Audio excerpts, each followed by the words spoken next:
Welcome to 360 degrees Telangana roundup. నేను సింధూర. ఇక details చూసే ముందు హెడ్లైన్స్ చూద్దాం. రేవంత్ రెడ్డి పాలనలో పల్లెల్లో పారిశుద్ధ్యం పడకేసింది. గ్రామ పంచాయతీ ట్రాక్టర్లలో డీజిల్ కూడా పోస్తలేరని హరీష్ రావు ఫైర్.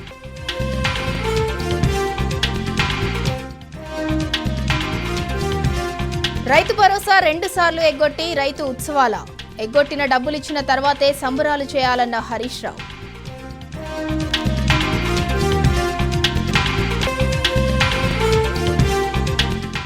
అక్షరం ముక్క రాకున్నా బండి సంజయ్ కేంద్ర మంత్రి అయ్యాడు. బండి సంజయ్, ఎంపీ అరవింద్ బాధ్యతగా మాట్లాడాలన్న కౌశిక్ రెడ్డి.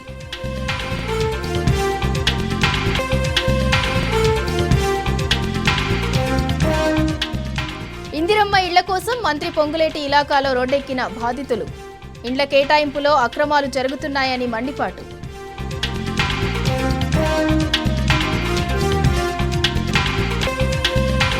శ్రీశైలంలో బుల్లెట్ల కలకలం. 9 పెద్ద సైజు బుల్లెట్లు, 4 చిన్న సైజు బుల్లెట్లు లభ్యం.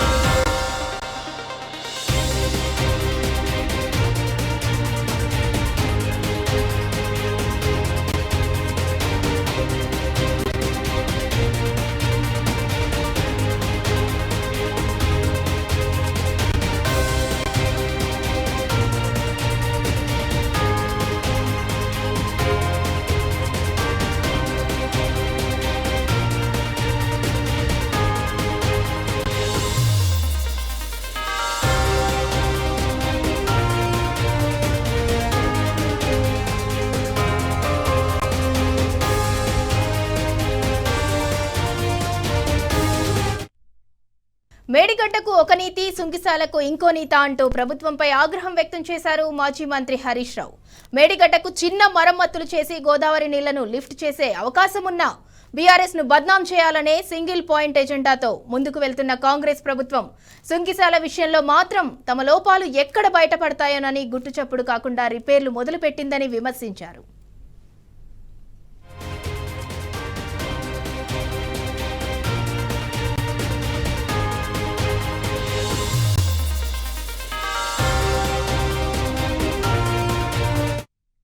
సుంకిశాల మీద ఎక్స్పర్ట్ కమిటీ ఎంక్వైరీ ఉండదని, విజిలెన్స్ కమిషన్ విచారణ ఎందుకు చేయరని హరీష్ రావు ప్రశ్నించారు. జ్యుడిషియల్ కమిషన్ను నియంచరని ఎన్డీఏసీఏ రిపోర్టు ఎందుకు ఇవ్వదని ఆగ్రహం వ్యక్తం చేశారు. ఇవన్నీ చేయకుండానే సైలెంట్ గా సుంకిశాలను రిపేర్ చేస్తున్నారని తెలిపారు.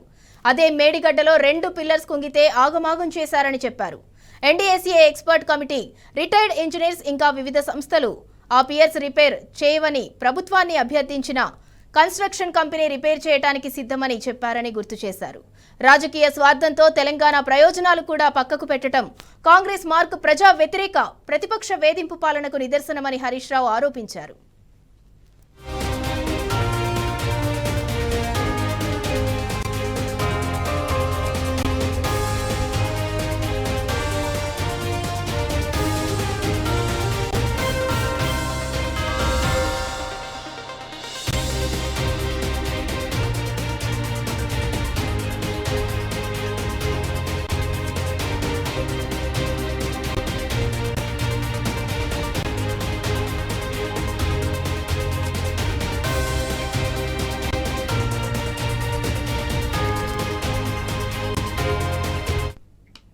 మేడిగడ్డకు ఒక నీతి, సుంకిశాలకు ఇంకో నీత అంటూ ప్రభుత్వంపై ఆగ్రహం వ్యక్తం చేశారు మాజీ మంత్రి హరీష్ రావు. మేడిగడ్డకు చిన్న మరమ్మతులు చేసి గోదావరి నీళ్లను లిఫ్ట్ చేసే అవకాశమున్న బీఆర్ఎస్ ను బద్నాం చేయాలనే సింగిల్ పాయింట్ ఎజెండాతో ముందుకు వెళ్తున్న కాంగ్రెస్ ప్రభుత్వం సుంకిశాల విషయంలో మాత్రం తమ లోపాలు ఎక్కడ బయటపడతాయోనని గుట్టుచప్పుడు కాకుండా రిపేర్లు మొదలుపెట్టిందని విమర్శించారు.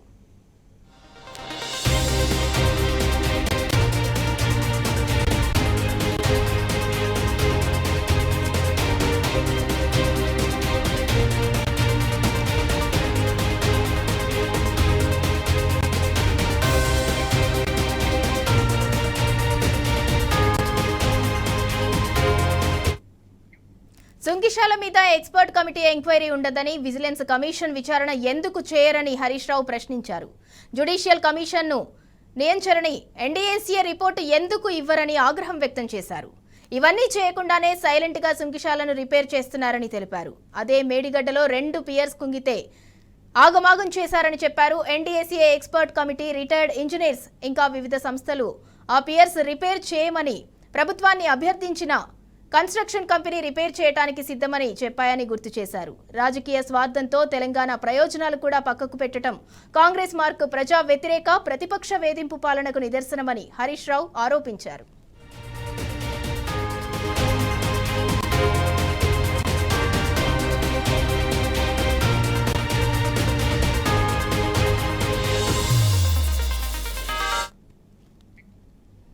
పశ్చిమ మధ్య బంగాళాఖాతం, దాని సమీపంలోని ఉత్తరాంధ్ర తీరం, దక్షిణ ఒరిస్సా తీర ప్రాంతంలో ఉపరితల ఆవర్తనం ఏర్పడింది. దీని ప్రభావంతో రాగల 3 రోజులు రాష్ట్రంలోని కొన్ని జిల్లాల్లో తేలికపాటి నుంచి మోస్తరు వర్షాలు కురిసే అవకాశం ఉందని వాతావరణ కేంద్రం అధికారులు తెలిపారు. కొన్ని జిల్లాల్లో ఉరుములు, మెరుపులు, ఈదురుగాలులతో కూడిన వర్షాలు పడే అవకాశం ఉందన్నారు. తెలంగాణలోని అన్ని జిల్లాల్లో గంటకు 30 నుంచి 40 కిలోమీటర్ల వేగంతో ఈదురుగాలులు వీస్తాయని చెప్పారు. సిద్దిపేట, ఖమ్మం, ఆదిలాబాద్, ములుగు జిల్లాల్లోని పలు ప్రాంతాల్లో తేలికపాటి వాన పడుతోంది.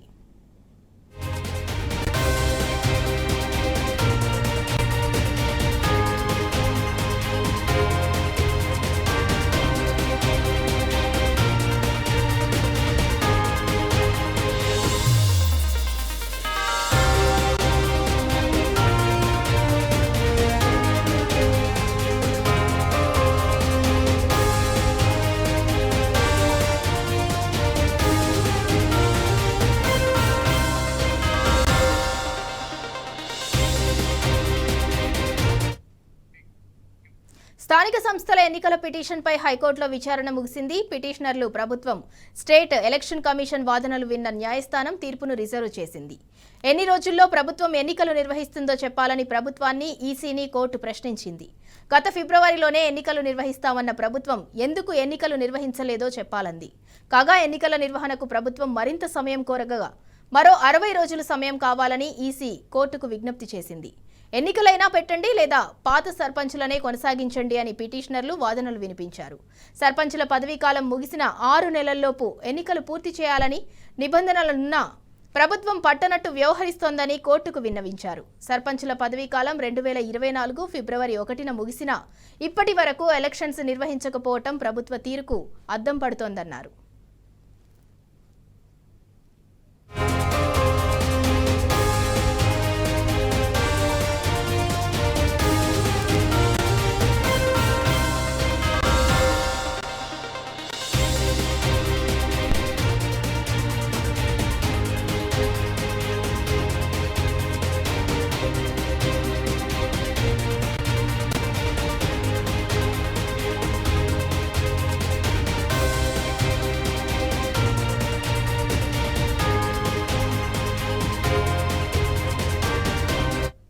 రేవంత్ సర్కార్ తీరుపై మాజీ మంత్రి, ఎమ్మెల్యే హరీష్ రావు నిప్పులు చెరిగారు. కాంగ్రెస్ ఏలుబడిలో రాష్ట్ర వ్యాప్తంగా పాలన స్తంభించిందని ఎద్దేవా చేశారు. కేసీఆర్ ప్రతి గ్రామ పంచాయతీకి చెత్త సేకరణకు ట్రాక్టర్ ఇస్తే రేవంత్ పాలనలో కనీసం ట్రాక్టర్లలో డీజిల్ కూడా పోయించలేని దుస్థితి వచ్చిందన్నారు.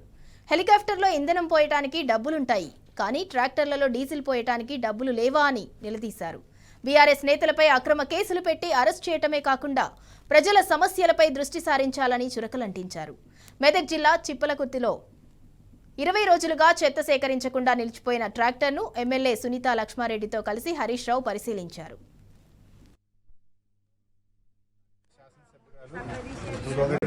లక్ష్మారెడ్డి గారు అదేవిధంగా మేము ఇక్కడ ఒక కార్యక్రమానికి వెళ్తూ దారి మధ్యలో చిప్పలకుర్తి గ్రామంలో ఆగడం జరిగింది. సో ఈ గ్రామంలో గ్రామ పంచాయతీ ముందు ట్రాక్టర్ను పెట్టి 20 రోజుల నుంచి ట్రాక్టర్ తీసే పరిస్థితి లేదు. మేము అక్కడికి వచ్చినప్పుడు ట్రాక్టర్ డ్రైవరు, అందులో పనిచేసే కార్మికుడు కూడా అక్కడే ఉన్నారు.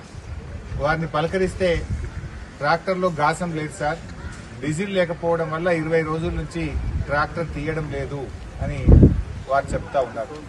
ప్రజలు మా మీద కోపానికి వస్తున్నారు. ట్రాక్టర్ను ఎందుకు తేవడం లేదంటే గాసం లేదని పబ్లిక్ మేము చెప్తున్నాం సార్ అంటున్నారు. ఆ ట్రాక్టర్కు గత ఏడాది నద్దం నుంచి దాదాపు 2 సంవత్సరాల నుంచి ఆయిల్ కూడా చేంజ్ చేయలేదు, ఫిల్టర్ చేంజ్ చేయలేదు, ట్రాక్టర్ను సర్వీసింగ్ చేయించడం లేదు, ట్రాక్టర్కు ఇన్సూరెన్స్ కట్టలేదు, ట్రాక్టర్కు రోడ్ ట్యాక్స్ కూడా క్వార్టర్లీ ట్యాక్స్ కట్టలేదు. చివరికి డీజిల్కు డబ్బులు లేక తాళం చేయిలన్నీ కూడా ఎంపీడీఓకి అప్పచెప్పినామని పంచాయత్ సెక్రటరీ గారు చెప్తున్నారు. కేసీఆర్ ట్రాక్టర్ కొని పెట్టిండు, వెకాల డీజిల్ వచ్చి నడిపించే తెలివి లేదా మీకు?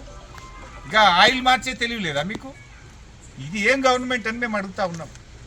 ఇవాళ ప్రజలు గమనిస్తూ ఉన్నారు, పల్లెలన్నీ ఆగమైపోయిన పరిస్థితి ఉంది. ఏ పథకం కూడా కొనెళ్తలేదు. గ్యాస్ సిలిండర్ పైసలు పడక 3 నెలలు అయిపోయాయి. అన్నీ ఆగమాగం, అంతా సగం సగం. మార్పు మార్పు అన్నారు. ఏం మార్పు? కేసీఆర్ ఆనవాళ్ళు లేకుండా చేస్తా అంటాడు. ఏం ఆనవాళ్ళు లేకుండా చేస్తావు? ట్రాక్టర్ మూలక పెడతావా? కేసీఆర్ ఉన్నప్పుడు రోజు ఇంటింటికి ట్రాక్టర్ వచ్చి చెత్త ఎత్తుకపోవు. ఇవాళ కేసీఆర్ ఆనవాళ్ళు లేకుండా చేస్తా అని ట్రాక్టర్ తెచ్చినావు, మూలకు పెట్టినావు. ఇదేనా ఆనవాళ్ళు లేకుండా చేస్తా అంటే? కేసీఆర్ కంటే మంచిగా చేయాలి కానీ కేసీఆర్ చేసిన పనిని పక్కకు పెడితే ఆనవాళ్ళే. బుగ్గలేసే తెలివి లేదా? ట్రాక్టర్ నడిపే తెలివి లేదా? ఇక ఆనవాళ్ళు లేకుండా చేస్తా, కేసీఆర్ని మర్పిస్తా అంటే ఏం మర్పిస్తావు బిడ్డ? ట్రాక్టర్ పక్కకు పెట్టుడు, బుగ్గలేకపోడు, కేసీఆర్ మర్పించుడా? ఇదా నువ్వు చేసే పని? ఇదేనా ప్రజలకు నువ్వు చేసే సేవ? ఏం చెప్పినావు నువ్వు అన్నాడు. 4,000 పింఛన్ అంటివి, 74,000 పింఛన్. తులం బంగారం అంటివి, 70 తులం బంగారం. మహాలక్ష్మి అక్కజల్లలకు నెలకు 2,500 వేస్తాను. ఎడవైంది నీ 2,500. పాపం సఫాయి కార్మికులు పొద్దున్న దాకా పనిచేస్తారు, గాల జీతం కూడా పడకని పరిస్థితి ఏర్పడేది నీకు. కాంట్రాక్టర్లకు మాత్రం 10%, 20% కమిషన్లు తీసుకొని బిల్లులు అయితే ఇస్తారు. ఈ సఫాయి కార్మికులు కమిషన్ ఇస్తలేనట్టున్నారు, పాపంలో జీతం పట్టలేనట్టుంటారు. వాళ్ళకు ఉండే జీతమే తక్కువనే. ఇప్పటికైనా కళ్ళు తెరువు. రాష్ట్ర వ్యాప్తంగా గ్రామ పంచాయతీలకు నిధులు విడుదల చేయండి. అప్పు లేని పంచాయతీ సెక్రటరీ లేరు. ఇలా పాపం అమ్మాయి ఎంత 80,000 అన్నది ఇంతకుముందు. తెలంగాణలో ఏ ఊరికన్నా 50,000 నుంచి 2 లక్షల రూపాయలు అప్పుల పాలైంది సెక్రటరీలు. బంగారం కుదబెట్టి అప్పు తెచ్చారు, 3 రూపాయల మిత్తికి తెచ్చి నడిపించారు. ఇప్పుడు సర్పంచులు లేక జనమంతా సెక్రటరీలను తిడుతున్నారు. వాళ్ళకే ముంగడ కనబడతారు, ఎదురుగా కనుక ఏమైనా ట్రాక్టర్ నడతలేదని సెక్రటరీలను తిడితే ఇజ్జత్కో గౌరవానికో ఇగరాకపోతాయా అని పెట్టి ఇప్పుడు వాళ్ళ చేతులు ఎత్తారు. ఇక మాకు శాతం అయితే లేదంటే తాలబ్షేలు వాపసు ఇచ్చే కాడికి వచ్చింది. అప్పు లేని పంచాయతీ సెక్రటరీ తెలంగాణలో లేడు. మాజీ సర్పంచుల బిల్లులు ఈ రోజు వరకు విడుదల కాలేదు. పాపం దిగిపోయి ఏడాది అర్థమైనా మాజీ సర్పంచులకు పెండింగ్ బిల్లులు ఇస్తలేవు. మార్పు అంటే ఇదే దాన్ని మేము అడుగుతా ఉన్నాం. ఇవాళ క్యాబినెట్ మీటింగ్ ఉంది, 3 గంటలకు అంటున్నారు. వెంటనే క్యాబినెట్ మీటింగ్లో చర్చించండి. వర్షాకాలం ప్రారంభమైంది, డయేరియా అంటురోగాలు వచ్చే ప్రమాదం ఉంది. తక్షణమే గ్రామ పంచాయతీలకు నిధులు విడుదల చేయండి. సర్పంచుల పెండింగ్ బిల్లులు క్లియర్ చేయండి. పంచాయత్ సెక్రటరీల అప్పులు క్లియర్ చేయండి. ట్రాక్టర్లలో డీజిల్ పోసి ఇంటింటికి చెత్త సేకరణ కార్యక్రమం చేపట్టండి. వర్షాకాలంలో పారిశుద్ధ్య స్పెషల్ డ్రైవ్ చేపట్టండి. కళ్ళు తెరిచి పాలన మీద దృష్టి పెట్టండి. నల్గొండ జిల్లా కలెక్టర్ త్రిపాఠి ప్రజా సమస్యలను పట్టించుకోవటం లేరని మాజీ ఎమ్మెల్యే చిరుమర్తి లింగయ్య ఫైర్ అయ్యారు. అధికార పార్టీ నాయకుల అండతో కొంతమంది అధికారులు ఇష్టారాజ్యంగా వ్యవహరిస్తున్నారని ఆరోపించారు. నల్గొండ కలెక్టరేట్లో గ్రీవెన్స్ డేలో పాల్గొని ప్రజా సమస్యలను కలెక్టర్ దృష్టికి తీసుకెళ్లారు. నకరేకల్ మార్కెట్ కమిటీ మాజీ చైర్మన్ కొప్పుల ప్రదీప్ రెడ్డి, చిన్నకాపర్తి మాజీ సర్పంచ్ బోయా వాణి, శ్రీను అర్జీలను కలెక్టర్ చూసి దాటవేసే ప్రయత్నం చేశారని చిరుమర్తి వివరించారు. మరోవైపు రాజకీయ కుట్రలో భాగంగానే కొప్పుల ప్రదీప్ రెడ్డిని ఇబ్బందులకు గురి చేస్తున్నారని తెలిపారు. చెప్పుకుని రెవెన్యూ మంత్రి అని చెప్పుకొని నీకైతే అడుగులు మడుగులు వస్తారు. ఇలా భూ బకాసులే భూములను కబ్జాలు పెడుతురు. మీరు చేసే పని అది. ఇలాంటి పేద వర్గాలకు ఇల్లు కట్టిస్తాను, ఎవరిని కట్టిస్తాను? నేను వచ్చిన 2,500 మందికి సర్టిఫికేట్ పంచిన, ఎవరికి ఇచ్చినాను? నీ గుండె మీద చేసుకుని ఎంక్వైరీ చేయి. నీకు దమ్ముంటే ఉన్నోడికి ఇస్తావా, ఇల్లు పేదోడికి ఇస్తావా? పేదవాళ్ళకి ఇవ్వాల్సింది పోయి ప్రజామైన 4 సార్లు అప్లికేషన్ తీసుకొని వాళ్ళకి ఇల్లు ఇవ్వకుండా నువ్వు ఇల్లు ఎవరికి ఇస్తున్నావు? ఇవాళ నీ కాంగ్రెస్ పార్టీ ఏజెంట్ కార్యకర్తలకు ధనికులకు ఇచ్చిన ఇంటి తప్పితే పేదవానికి ఒక ఇల్లు ఇవ్వలే. రా ఛాలెంజ్ చేసి నగరగలరా, నువ్వు ఏ పేదోడికి ఇచ్చినా చూద్దాం, ఎంక్వైరీ చేద్దాం. నీ అధికారులను నువ్వు తీసుకునిరా, నీ రెవెన్యూలను తీసుకునిరా. మాట్లాడతాం కదా, సిగ్గుండాలి కదా ఏమన్నా. కేటీఆర్ మీద కేసీఆర్ పెడితే మగోడివా? హరీష్ రావు రప్పని ఆడిస్తున్నాడు. నువ్వు హరీష్ రావు గోటు సరిపోను. ఏదో గాలిలో మంత్రి అయినావు, మెడలు కడతావు, గాలిలో మెడలు కడతారు. రేపు అధికారం పోయిందంటే గాలి ఎవరు మీ డేకరు గుర్తుపెట్టుకోండి. ఇకనైనా కళ్ళు తెరవండి. కళ్ళు నెత్తికెక్కిన మీ ఎమ్మెల్యేకు, మీ ముఖ్యమంత్రి ప్రభుత్వానికి, అందులో కొంతమంది అధికారులు కళ్ళు నెత్తికెక్కి మాట్లాడుతారు. ఈ మధ్యన చూస్తున్నాం. సమయం వస్తుంది, ఏదైనా ప్రజలు కాలం నిర్ణయిస్తుంది. ఖచ్చితంగా రేపు మా ప్రభుత్వం వచ్చినాక ఎవరైతే ఎక్కువ ఎక్స్ట్రా చేస్తారో అందరూ కూడా పనిష్మెంట్ ఖచ్చితంగా ఉంటుంది. కానీ ఈ పేదవర్గాల శాపం, పాపం అంతా పూడగట్టుకుంటారు.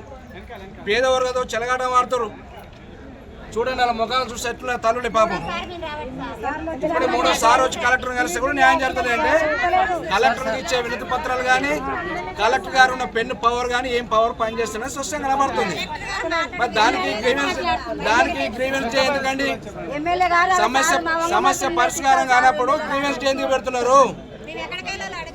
నీ గ్రామ పంచాయతీకి వస్తే పని కాదు, ఎండి హౌస్ పోతే పని కాదు, ఎంఆర్ఓ దగ్గర పని కాదు, ఏమైనా ప్రభుత్వంలో పోతే పైసలు ఉంటే పని అవుతుంది.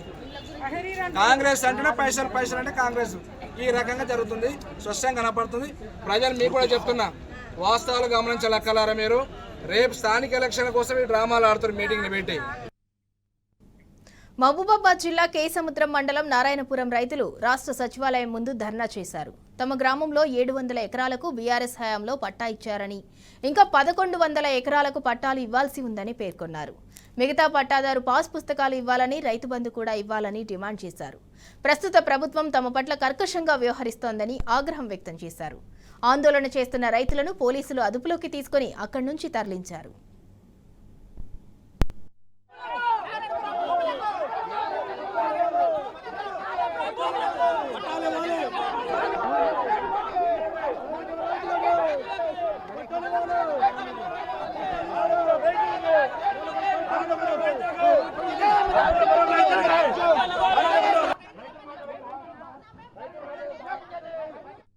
ఎంజాయ్మెంట్ సర్వే ప్రకారం నారాయణపురం భూములకు పట్టాలు ఇవ్వాలనే మేము వచ్చినాం. మాకేం లేదు, ఎంజాయ్మెంట్ సర్వే ప్రకారంగా మాకు పట్టాలు ఇవ్వండి, దయచేసి మీకు దండం పెడితే చెప్తాను. మాకున్న పట్టా భూములు మాకు ఎంజాయ్మెంట్ సర్వే అయిన ప్రకారంగా ఇవ్వాలని మేము చెప్తాను. సర్వే చేసిన ప్రకారంగా మాకు పట్టాలు ఇవ్వాలి. మాకు గత 12 సంవత్సరాల నుంచి పట్టా పాస్ బుక్కులు లేవు. 1600 ఎకరాల భూమి, ఎవరు పట్టాదారు పుస్తకాలు లేవు, భూభారతి వచ్చిన పట్టాలు లేవు. గత సంవత్సరం ఇదే నెలలో పొంగులేటి సార్కి వచ్చి కలిసాము. వారం 15 రోజులు మీకు పట్టా పాస్ బుక్కులు వస్తాయని చెప్పారు. మళ్ళీ సంవత్సరం అయిపోయింది, ఆ సార్తో కూడా మాట్లాడినాం. నారాయణపురం గ్రామానికి 1827 ఎకరాలకు మాకు పట్టా పాస్ బుక్కులు కావాలి. ఎంజాయ్మెంట్ లిస్టు చేసి అధికారుల దగ్గర తిరుగుతా అంటే చేస్తాం, ఇవాళ చేస్తాం, రేపు చేస్తాం అంటున్నారు. పట్టాలు ఇవ్వట్లేదు. అందుకొరకే ఇక్కడ దాకా 2-3 సార్లు ధర్నాలు చేసినా, ఏ అధికారుల గారి దగ్గర ఏది చేసినా మాకు పట్టాలు ఇవ్వాలి. నారాయణపురం మా హక్కులు మాకు ఇవ్వాలి, మా భూములు మాకు కావాలి, మా పట్టా పాస్ బుక్కులు మాకు కావాలి. నారాయణపురానికి పట్టా పాస్ బుక్కులు ఇవ్వాలి. ఓల్డ్ బుక్ ఉంది, ఇంతవరకు పట్టా భూమి లేదు సార్. మా ఎంజాయ్మెంట్ సర్వే ప్రకారం మా బుక్ మాకు కావాలి సార్. మా ఎంజాయ్మెంట్ సర్వే అయింది మొత్తం, మా బుక్కులు మాకు కావాలి సార్. ఎంజాయ్మెంట్ ప్రకారం బుక్ కావాలి, మా బుక్కులు కావాలి సార్. మా ఎంజాయ్మెంట్ పట్టా బుక్ కావాలి సార్. మా రాలేదు సార్, రైతు బీమా లేదు. 7 సార్లు 10 సార్లు రాలేదు సార్. రైతు బంధు లేదు, రైతు బీమా లేదు. మా రైతు బంధు లేదు, రైతు బీమా లేదు సార్. మా పాత బుక్ ఉన్నది, ఎంజాయ్మెంట్ సర్వే అయింది, మా బుక్ మాకు కావాలి సార్. నారాయణపురం ఊరు రైతులకు 800 ఎకరాలకి మాకు పట్టాలు రాలే. మాకు రైతు బంధు లేదు, రైతు బీమా లేవు. మేము ఇబ్బంది పడుతున్నాం సార్. మాకైతే దయచేసి రేవంత్ రెడ్డి, మురళీనాయక్ ఎమ్మెల్యే మహబూబాబాద్ దయచేసి మాకు పట్టాలు ఇవ్వాలి. నేనైతే ఇప్పుడు చేసినాం సార్, దొంగతనం చేసినా ఏం చేసినా సార్ చెప్పండి సార్. మీరే ఆలోచన చెప్పండి. ఒక గుంట 50 గుంట 5 గుంటలు 7 గుంటలు కూడా రాలేదు సార్ ఇంతవరకు. నా పట్ట నేను మంచి పట్ట సార్, లాంటి నేను మంచి భూమి సార్. తెలుసా నేనేం చేసినా సార్. మరి నా చెల్లి దిలేసిరు మేము చాలా. రేవంత్ పాలనలో యాదవులకు తీవ్ర అన్యాయం జరుగుతోంది. కేసీఆర్ పాలనలో గొల్లా కురుమలకు ఉచితంగా గొర్రెలను పంపిణీ చేయగా రేవంత్ సర్కార్ మాత్రం గొర్రెల పంపిణీ పథకానికి ఎగనామం పెట్టింది. దీంతో కడుపు మండిన గొల్లా కురుమలు హైదరాబాద్లో వినూత్న నిరసనకు దిగారు. కాంగ్రెస్ పార్టీ ఆఫీసు గాంధీభవన్ లోపలికి గొర్రెలను తీసుకొచ్చి తమ ఆగ్రహాన్ని వెళ్లగక్కారు. గాంధీభవన్ గేటు ముందు బైఠాయించి నినాదాలు చేశారు. ఆ తర్వాత లోపలికి చొచ్చుకెళ్లేందుకు ప్రయత్నం చేశారు. పోలీసులు అడ్డుకోవడంతో అక్కడ తోపులాట జరిగింది. ఇప్పటికైనా రేవంత్ సర్కార్ తమకు ఉచితంగా గొర్రెలను పంపిణీ చేయాలని విజ్ఞప్తి చేశారు. అలాగే మంత్రివర్గంలో యాదవులకు చోటు కల్పించాలని గొల్లా కురుములు డిమాండ్ చేశారు.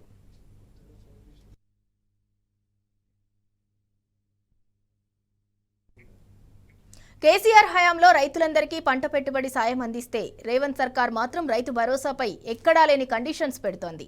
హైదరాబాద్ ఔటర్ రింగ్ రోడ్ పరిధిలోని అన్నదాతలకు రైతు భరోసా ఇచ్చేది లేదని సీఎం రేవంత్ ప్రకటన చేశారు. దీంతో అన్నదాతలు న్యాయం కోసం ఆందోళన బాటపట్టారు. రంగారెడ్డి జిల్లా ఇబ్రహీంపట్నం మండలం ఎలిమినేడు పంచాయతీ కార్యాలయం ముందు ధర్నాకు దిగారు. సీఎం రేవంత్ రెడ్డి, ఎమ్మెల్యే మల్రెడ్డి రంగారెడ్డి దిష్టిబొమ్మలు కాలబెట్టి నిరసన వ్యక్తం చేశారు. రైతులకు మద్దతుగా బీఆర్ఎస్ కార్యకర్తలు కూడా ధర్నాలో పాల్గొన్నారు. అన్నదాతలందరికీ రైతు భరోసా ఇవ్వాలని డిమాండ్ చేశారు.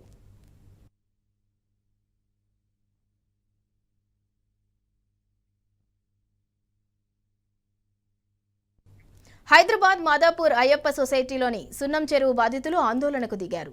ప్రభుత్వానికి వ్యతిరేకంగా నినాదాలు చేస్తూ ధర్నా చేపట్టారు. ప్రభుత్వం హైడ్రాతో తప్పుడు సర్వే చేయించి తమ ఇళ్లను కూల్చేస్తోందని బాధితులు ఆగ్రహం వ్యక్తం చేశారు. పెట్రోల్ బాటిళ్లతో నిరసన తెలుపుతున్న బాధితులు తమకు న్యాయం చేయకపోతే పెట్రోల్ పోసుకుంటామని హెచ్చరిస్తున్నారు.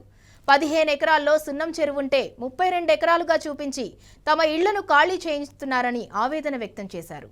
హైకోర్టు స్టే ఇచ్చినప్పటికీ హైడ్రా సర్వే చేయడంపై బాధితులు మండిపడ్డారు.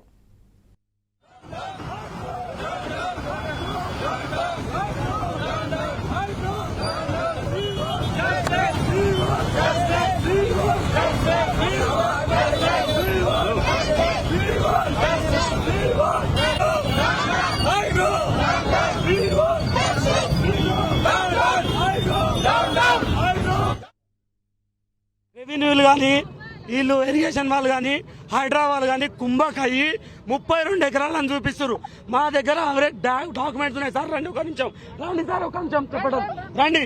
ఇదిగోండి చూడండి ఒకసారి, డాక్యుమెంట్స్ ఉన్నాయి, అన్ని ఉన్నాయి. ఇట్లా బెదిరింపులు చేసి లాఠీలు పట్టుకొని, ఏమి అధికారం ఉందని లాఠీలు పెట్టుకొని లేడీస్ని కొట్టుకుంటా, పబ్లిక్ని కొట్టుకుంటా, భయాందోళనలు చేసి మమ్మల్ని కాల్ చేయండి, కాల్ చేయకపోతే మీ మీద కేసులు బుక్ చేస్తాం, మిమ్మల్ని లోపడేస్తాం, మీ మీద బెయిల్ కూడా రాని కేసులు చేస్తామని ఇట్లా భయపెడుతున్నారు sir. Sir court paper HYDRAA వాళ్ళకు 4 గీక్కోవడానికి పనికి రాదని మాకు చెప్తున్నారు సార్. కోర్టు న్యాయస్థానంకి వెళ్ళాం మేము.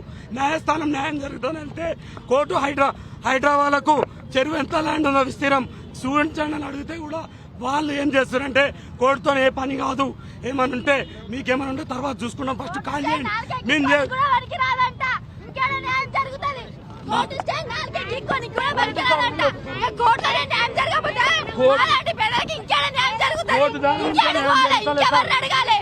స్టే ఇచ్చిన రేవంత్ రెడ్డి ప్రభుత్వం పట్టించుకోవట్లేదు. ఏంటంటే మెయిన్ ప్రాబ్లం ఏంటంటే ఇక్కడ వీళ్ళు రెవెన్యూ వాళ్ళు వచ్చి దాన్ని సర్వే చేసి వాళ్ళకి రెవెన్యూ వాళ్ళకి అయితే దీని గురించి ఏంటంటే ల్యాండ్ల గురించి తెలుస్తుంది. పోలీసు వాళ్ళకి ఎవరికి కూడా ల్యాండ్ల గురించి తెలియదు. సో అక్కడ ఉన్న ఎవరైతే హైడ్రా వాళ్ళు ఉన్నారో ఇక్కడ ఉన్న వాళ్ళని వాళ్ళ సొంత భూముల్ని వాళ్ళకి కాకుండా చేసి వాళ్ళని బెదిరింపు చర్యలు చేయటం, అది పట్టా భూములు ఇవి. ఇక్కడ ఉన్నది 15 ఎకరాలు 24 గుంటలే. వీళ్ళు చెప్పడం మాత్రం హైడ్రా వాళ్ళు చెప్పడం మాత్రం 36 ఎకరాలు అది ఇది అని చెప్పి మాట్లాడుతున్నారు. వాళ్ళ అన్ని కూడా తప్పుడు ప్రచారాలు, తప్పుడు ఈ సర్వేలు అవన్నీ. ఇప్పుడు వీళ్ళు ఎవరైతే ఈ రిజిస్టర్ భూములు ఉన్నాయో ఆ భూములన్నీ కూడా జనాల ఎవరైతే ప్రజలు ఉన్నాయో వాళ్ళందరికీ లాక్కోవడం జరుగుతుంది. దాని చుట్టూ కూడా ఫెన్సింగ్ వేయడం జరుగుతుంది. పెద్ద మంచి రిటైర్ ఎంప్లాయీస్ వాళ్ళ పిల్లల కోసం అని చెప్పి వాళ్ళు కొనుక్కొని అక్కడ ఏదో ఎసెట్ లాగా పెట్టుకున్న ల్యాండ్లని అక్రమంగా ఈ రేవంత్ రెడ్డి ప్రభుత్వం అక్రమంగా తీసుకోవడం జరుగుతుంది. ఇప్పుడు ఇది మాత్రం సహించేది లేదు. ఇప్పుడు ఈ రేవంత్ రెడ్డి ప్రభుత్వంలో ప్రతి ఒక్కరు కూడా రోడ్డు ఎక్కుతున్నారు. ఈ సున్నం చెరువు అనేది మాదాపూర్లో ఒక సెంటర్ ఇది, హైదరాబాద్కే సెంటర్ ఇది. దీన్ని ఏదో చేయాలి. దీంట్లో ఎకరాలు ఇంకా చాలా మిగిలిపోయిన ల్యాండ్లు ఉన్నాయి. దీన్ని సున్నం చెరువు ఆక్రమించి కట్టేదైతే రిజిస్ట్రేషన్ పట్టాలు ఎట్లిస్తారన్న? ఇప్పుడు 10 ఏళ్ళు మా బీఆర్ఎస్ ప్రభుత్వం ఉన్నప్పుడు ఏ రోజు కూడా వాళ్ళ జోలికి పోలేదే. ఏ రోజు కూడా వాళ్ళ జోలికి పోయి వాళ్ళని ఎప్పుడు కూడా ఇట్లా రోడ్డు ఎక్కలేదే. ఈ రోజు రేవంత్ రెడ్డి ప్రభుత్వం వచ్చిన తర్వాత ఎందుకు రోడ్డు ఎక్కాల్సి వచ్చింది? వాళ్ళు పక్క పొంటి కూడా చాలా రిజిస్ట్రేషన్ కాకుండా నార్మలీ ఇప్పుడు నోటరీ ద్వారా ఉన్న వాళ్ళు కూడా ఉన్నారు. ఏ రోజు కూడా బీఆర్ఎస్ ప్రభుత్వం వాళ్ళ జోలికి వెళ్ళలేదు. వాళ్ళు బతుకుతున్నారు. బీఆర్ఎస్ ప్రభుత్వం ఏంటంటే వాళ్ళందరూ ప్రజలు మంచిగా బతకాలనేది ఒక కళ. వాళ్ళకి ఆల్రెడీ ప్రభుత్వం నుంచి డాక్యుమెంట్స్ ఉన్నాయి. ఆ డాక్యుమెంట్స్ జోలికి పోకూడదని గత 10 ఏళ్ళ ఉన్నప్పుడు 10 ఏళ్ళ ప్రభుత్వం ఉన్నప్పుడు వాళ్ళ డాక్యుమెంట్స్ ఉన్నాయి కాబట్టి ఎవరు కూడా బీఆర్ఎస్ ప్రభుత్వం ఉన్నప్పుడు వాళ్ళ జోలికి పోలే. నువ్వు ఇప్పుడు డాక్యుమెంట్స్ ఉన్నా కూడా వాళ్ళ ప్రభుత్వం వాళ్ళ దగ్గరికి వాళ్ళ జోలికి ఎట్లా పోతావు? ఎక్కడి నుంచి పోతావు? వాళ్ళు బాజాబ్తుగా డాక్యుమెంట్స్ ఉన్నాయి, రిజిస్టర్డ్ డాక్యుమెంట్స్ ఉన్నాయి. అండ్ హైకోర్టు నుంచి కూడా స్టే ఆర్డర్ ఉంది. ఈ ప్రభుత్వానికి హైకోర్టు, సుప్రీంకోర్టు ఏం లేదు. రేవంత్ రెడ్డి కోర్టు అంతే. రేవంత్ రెడ్డి ఏం చెప్తే ఆఫీసర్లు కూడా అవే పనులు చేస్తారు. గద్వాల్లో నవవరుడు తేజేశ్వర్ హత్య కేసులో సంచలన విషయాలు వెలుగులోకి వస్తున్నాయి. మే 18న తేజేశ్వర్, ఐశ్వర్య వివాహం బీచ్పల్లిలో జరిగింది. ఈ క్రమంలోనే ఈ నెల 17న గుర్తు తెలియని వ్యక్తులు సర్వే పేరుతో అతని కారులో ఎక్కించుకొని వెళ్లారు. ఆ తర్వాత తేజేశ్వర్ జాడ లేకపోవడంతో 18న గద్వాల్ పిఎస్లో కేసు నమోదైంది. ఈ నెల 21న కర్నూలు జిల్లా పాణ్యం దగ్గర మృతదేహం లభ్యమైంది. మృతుని కుటుంబ సభ్యులు భార్య ఐశ్వర్య, ఆమె తల్లి సుజాతపై అనుమానాలు వ్యక్తం చేస్తున్నారు. దీంతో పోలీసులు ఐశ్వర్య, ఆమె తల్లి సుజాతను అదుపులోకి తీసుకున్నారు. హత్యలో బ్యాంక్ ఉద్యోగి పాత్రపైన ఆరా తీస్తున్నారు. ప్రస్తుతం అతను పరారీలో ఉన్నాడు. అయితే ఆ బ్యాంక్ ఉద్యోగికి ఐశ్వర్య తల్లి సుజాతతో వివాహేతర సంబంధం ఉందని తేజేశ్వర్ కుటుంబ సభ్యులు ఆరోపిస్తున్నారు. ఈ హత్య కేసులో మరికొందరిని కూడా పోలీసులు అదుపులోకి తీసుకున్నారు. భారతదేశం అడ్వాన్స్డ్ సర్జరీలలో ప్రపంచ స్థాయి కేంద్రంగా మారుతోందని నిరూపిస్తూ మెడికవర్ క్యాన్సర్ ఇన్స్టిట్యూట్ ఒక గొప్ప విజయాన్ని సాధించింది. డాక్టర్ అజయ్ వరుణ్ రెడ్డి ఆధ్వర్యంలో మొదటి రోబోటిక్ స్కార్లెస్ థైరాయిడెక్టమీ ఆపరేషన్ విజయవంతమైనట్టు మెడికవర్ క్యాన్సర్ ఇన్స్టిట్యూట్ ప్రకటించింది. ఈ ఆపరేషన్ కోసం తమ దేశాల్లో ఈ సదుపాయం లేని సుడాన్ దేశానికి చెందిన 50 సంవత్సరాల షర్ఫీఫ్ అబ్దుల్లా మెడికవర్ క్యాన్సర్ ఇన్స్టిట్యూట్కి వచ్చారు. వారికి కూడా ర్యాపిడ్ పద్ధతిలో ఆపరేషన్ చేశారు. 48 గంటల్లోనే వాళ్లను డిశ్చార్జ్ చేశారు. ఆపరేషన్ చేసినట్లు కూడా తనకు తెలియదని షర్ఫీఫ్ అబ్దుల్లా తెలిపారు. ఓపెన్ సర్జరీనే రికమెండ్ చేసేవాళ్ళం. So now we are able to offer this in a scarless approach. The ideal patient for this is young patient. పబ్లిక్లో వెళ్తూ ఉంటారు, యాక్టర్స్ కానీ ఐటీ ప్రొఫెషనల్స్ కానీ, వారికి స్కార్ అనేది వద్దు. They are okay for that. ఇవి 360 degrees Telangana roundup updates. Keep watching T news.